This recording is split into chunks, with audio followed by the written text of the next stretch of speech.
Joey Gonzalez here with Director of Community and Entertainment, Joe Ross, and we're here in the Akuya Health Grandstands. Joe, first two homestands of the season are now down. What have you thought of the fans so far?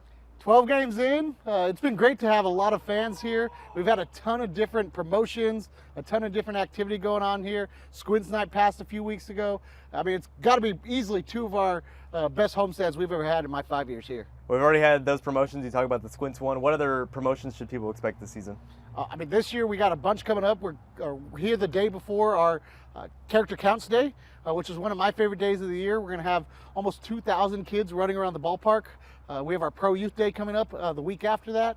We got some fireworks days, our Military Appreciation Nights coming up very soon, which I know is very special to your heart as well. I mean, we're just getting started here, and it's only May.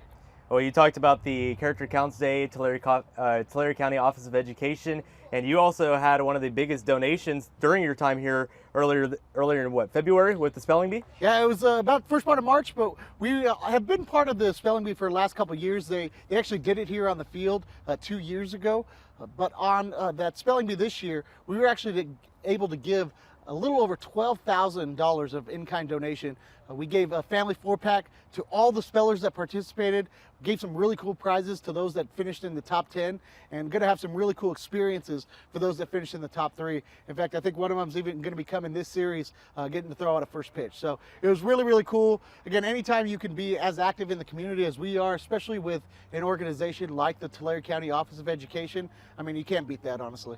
It's so good to see the type of impact that the Rawhide have on the community. What do you say to somebody that is like, oh, they're just a baseball team, I'm not a big sports fan? What do you tell that person? I tell that person they're not paying attention, quite frankly, because we do a ton of stuff around here. And it starts at the top, right? I mean, the Siegel family, ever since they purchased the team and became ingrained in the community, have donated, I mean, well over $200,000 to different organizations throughout the years. They have encouraged us to be as active and be as involved in the community as possible. I mean, I've said it for years, and it's absolutely true. We are a community events venue. We just happen to host 66 plus baseball games a year, right? But between all the different organizations we're tied to, like Enchanted Playhouse Theater Company, one that's very important to me, right? Doing a play here every year pretty much since COVID. Again, anybody who thinks that we're just a baseball team clearly isn't paying attention. If you're an organization or a group, how do you reach out to become part of the Rawhide? Well, one of the best things about working for the Rawhide is all of us are tied to the community in some way, shape, or form. I mean, shoot, you're practically part of the Southern Sierra Cyclists, right? We have Rotarians of the Year on our staff. So it's not just me, right? It really is a whole staff effort. So anybody who is looking to get involved with us, be it a nonprofit or some other organization, I mean, all they really have to do is reach out. I mean, we're more than likely going to have somebody on our staff that either has a connection to whatever cause or charity they're a part of, or somebody who's going to really take the ball and run with it. I mean, one of my favorite ones that we do back in February is the Free to Be Me Night that we do with the Tim Tebow Foundation. It's hosted here at Visalia First every year. That's something that ever since its inception, Brady Holhalter, our assistant general manager and food and beverage director, he's kind of taken the reins. He's led everybody to help volunteer their time to be different buddies. This year he kind of led the VIP squad that gives everyone their cheers and claps whenever they come down the red carpet, right? So there's always going to be somebody on our staff that really goes above and beyond to take advantage and take the reins of whatever organization that we're working with. It's awesome to see all the stuff that you do in the community. Next up, I want to talk about kind of about you. We're going to make it a little individualized right here, but tell us, kind of walk us through a day and what your role is. So I'm our Director of Community Relations, right? So I also take a lot of charge with our entertainment and all the different things that we do with fans. I've always looked at the best way to interact with the community is through the fan engagement and the entertainment that you bring to them when they're here at the ballpark. So between myself and my colleague JT Gomez, we kind of plan out all the different things that go on during the game, right? We do kind of like the fact that some people think all this stuff just kind of happens, but it absolutely is planned beforehand. It takes a lot of time to not only write the scripts out, but figure out what games we're going to play. We do that too by looking at, who potentially would be coming, right? Not just sponsors, but if we're going to be having a lot of kids on that day or some birthday parties. Trying to incorporate the fans into the game really adds to that experience when they come here. And one of the goals is that, regardless of what happens on the field, right? We want people to have a good time. We want them to leave here almost not even knowing whether or not the Rawhide won or not, because if they do that and if they have a good time, they're absolutely not only more likely to come back, but to bring people too. Well, I've seen the stat before where isn't it better if the fans walk away knowing that there's no score? Oh, 100%. Yeah, I think it's like 28% of fans when they leave a minor league ballpark, they don't have any idea what the score is, right? They might know who won or lost, but they don't know what the score was. And we absolutely try to do that here as well, right? I mean, for me, baseball has always been not necessarily what goes on the field. It's about what happens in the stands and who you're there with and the kind of fun and the memories that you create while you're watching the game. Well, I got to ask you one more question. I mean, do you have a favorite memory since you've been here at the Rawhide that you've maybe had with a fan or maybe even a group? So, not to be too corny, but I have met my wife here. We had the whole love at first sight moment in our Hall of Fame club. I actually got engaged here. I got married here. So, taking those 3 memories out of it, honestly, it's very, very hard to pinpoint a single one, right? I've had so many times where people come up to me and say, hey, this is my first game, and, my kid got a ball, and I had such a great time, right? But pretty much any time a fan comes up to me and tells me, oh, I really love, what you're doing with the PA sounds, or, I remember coming here to games a few years ago and you gave my kid a ball or, gave them the opportunity to have a first pitch. I mean, all those memories, it's really, really hard to pinpoint one exactly. So I would honestly say, I mean, entertaining the fans here since 2019 has truly been the honor of my lifetime, right? And I just look forward to being able to do that, hopefully for years to come. Well, congratulations on the marriage, and enjoy all the different stories that you've shared so far. Next up, would you be able to show us kind of what you do up in the press box? Absolutely. Let's go take a look. Thank you. Hey, Rawhide fans. So we made it up here into the press box. Joe, you got a bunch of different gadgets. Tell us what you got.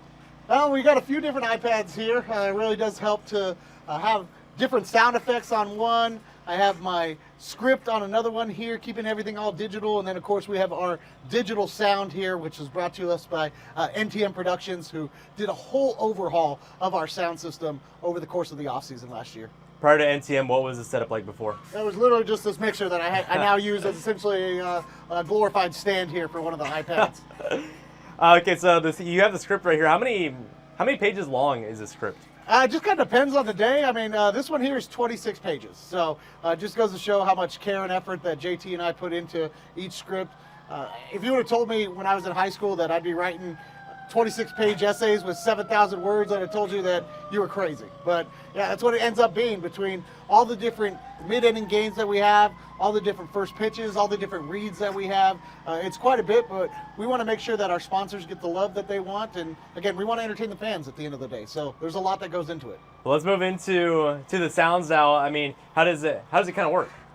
So we have these 2 different iPads here.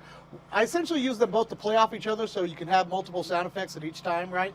But one of the cool things is, again, essentially they're just iPad programs, soundboard, that you can get through the App Store. And really the only thing that does take a lot of time is actually loading them in for each game and trying to sort them based on different, whether it's a caught stealing, an error, one of those kind of things, or different ones that we use every day, like gotta have more cowbell. I gotta have more cowbell. Do you have a favorite sound effect that you've found here in these first 12 games of the season? Well, the one that everybody loves seemingly is the... Everybody clap your hands. Come on, y'all. So that seems to get everybody going, but we also have a lot of different organ sound effects that seemingly really help give the feel of a professional baseball stadium. Does anybody ever ask if there's a real organist in the ballpark? That has been asked, and I tell them to come up here and look at this press box, and they don't ever find one. So yeah, that usually gives them the answer pretty quickly. What's your personal favorite sound effect that you've added? Ooh, that's a really tough one. I think my favorite has to be the from the Sandlot, play ball from Ham. Especially on the day games, I love leaving it out there for hurry up there, batter. It's gonna be a quick game, and I want to get home for lunch. I think my favorite sound that you use is, "That's my boy, Blue." Yeah, that's a good one. Yep, for the umpires, absolutely. For the rest of the season, do you have any sound effects that down the road you're like, okay, I'm gonna add that in? So you actually are the one who just told me about Mario Super Sluggers. I'm way too old to know even what that was, but they got some pretty great sound effects in that one. Even just the background music that we can use for bumpers, but even things like "stag" and all the other ones, dude. Those are pretty good. So don't be surprised if you hear some video game sound effects moving forward. Well, that shows the child in me is still very much alive. 100%. Hey, and me too. Again, ultimately, there are people who have requested things like different SpongeBob sound effects and all these other ones. Again, I love taking suggestions and what people can actually do if they do have a suggestion for a sound effect when they're here at the game.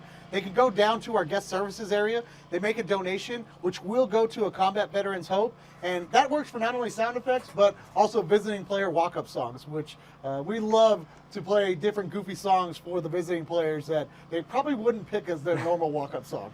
Well, Joe, we appreciate your time and look forward to the rest of the sounds and funny things you're going to have all season long. Same here. Appreciate it, Joey. Thank you.